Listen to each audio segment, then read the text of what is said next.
출애굽기 32장 27절 모세가 그들에게 이르되 이스라엘 하나님 여호와께서 이렇게 말씀하시기를 너희는 각각 허리에 칼을 차고 진 이문에서 저문까지 왕래하며 각 사람이 그 형제를 각 사람이 자기의 친구를 각 사람이 자기의 이웃을 죽이라 하셨느니라. 오늘 말씀의 제목은 자기의 이웃을 죽이라. 자기의 이웃을 죽이라. 오늘 말씀의 제목이 끔찍합니다. 그런데 이것은 제가 만든 제목이 아니라 우리가 방금 읽은 말씀의 하반절에 나오는 하나님의 명령입니다. 여러분 이로부와 알건대 결코 성경은 인간의 정서에 좋으라고 쓴 책이 아니라 사실에 입각한 하나님의 말씀을 실제적으로 드러난 신령한 책인 것입니다.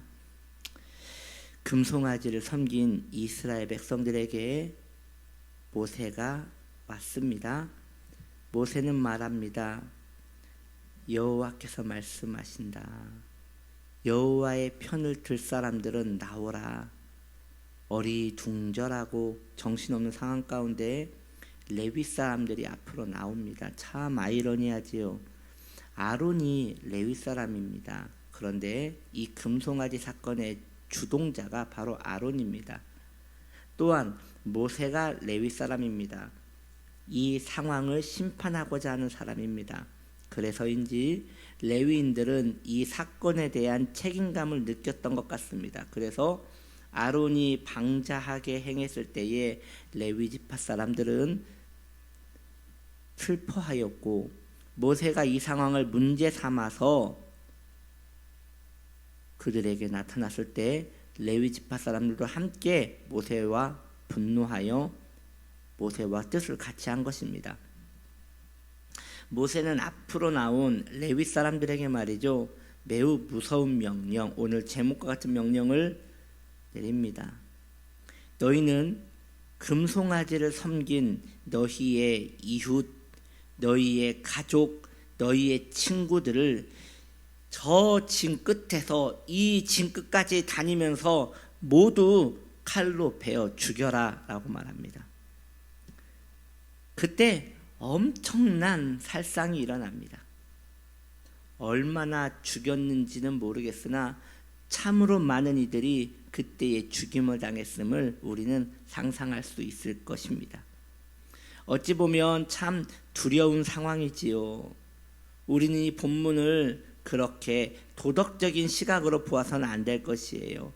여기에서 핵심, 여기에서 관심을 가져야 하는 부분은 죄가 얼마나 끔찍한 것이며 하나님이 미워하시는 바인가. 그리고 죄는 죄를 짓는 것으로 끝난 것이 아니라 책임을 져야 한다는 것이죠.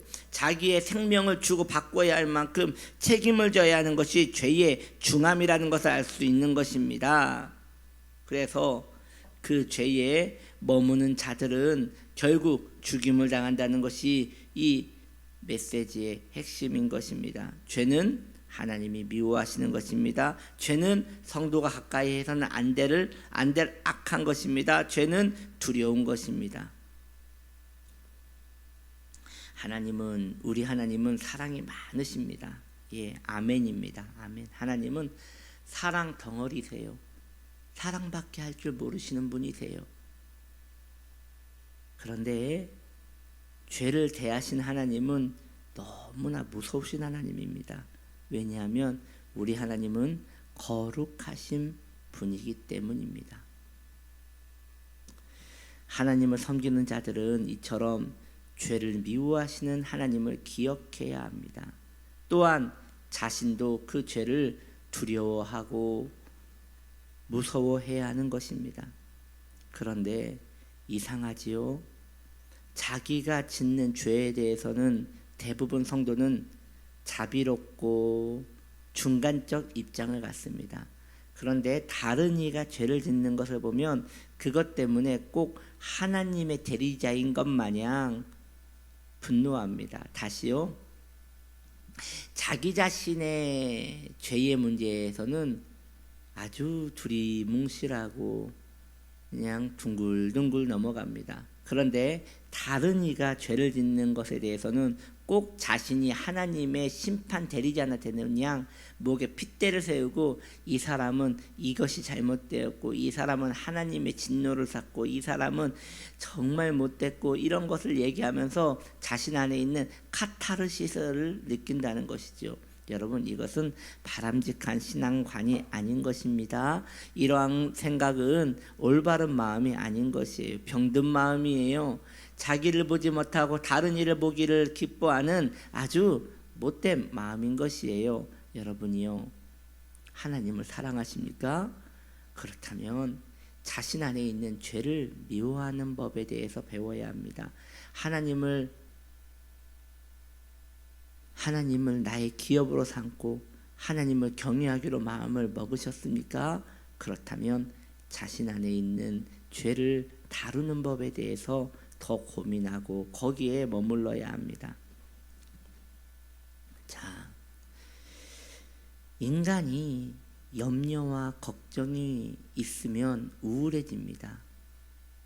그냥 우울해져요. 인간은 원래 존재 자체가 아담으로부터 시작되었기 때문에 하나님의 특별한 은혜가 없으면 한없이 우울해지고 좌절이 됩니다. 꼭 신앙 때문에 살 것 같이 보여도 돈 없어지면 우울해지고 누구에게 무시당하면 우울해지고 자기 감정에 빠져서 우울해지고 이것이 바로 인간이에요. 그런데 그대로 놔두면 하나님하고 별 상관없이 살아가게 되는 거예요. 오히려 하나님을 자신의 기쁨조로 만드는 악한 일들이 일어나는 것이죠. 초점이 자기에게 맞추어졌기 때문이에요. 초점이 자기 사랑에 맞추어져 있기 때문에 그런 것이에요. 더 무섭고 끔찍한 일은 그런 자기를 알면서도 거기에서 벗어나지 못한다는 것이죠. 왜요? 그렇게 자기를 사랑하는 것이 아주 일평생 몸에 배었기 때문인 것입니다.